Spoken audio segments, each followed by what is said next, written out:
येणार आहे. रिसिपिएंट पेमेंटचा डेट काय आहे 31 मार्च 2020. बरोबर.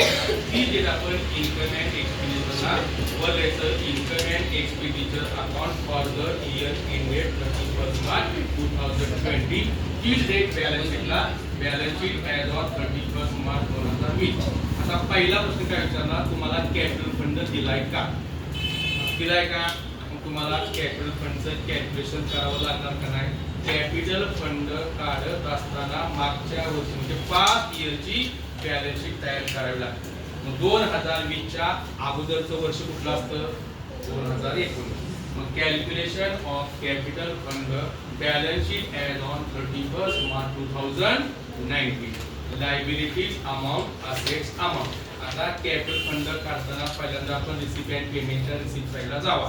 बॅलन्स ब्रॉट डाउन म्हणजे तो मागच्या वर्षीचा असतो, आहे का? बॅलन्स ब्रॉट डाउन तो आपण इथं असेटला घ्यायचा. बॅलन्स ब्रॉट डाउन जे काय असतं ते ऐका उदर अमाउंट मांडायची. त्यानंतर मागच्या वर्षीची येणारी वर्गणी नाही का बघा, सबस्क्रिप्शन किती आहे?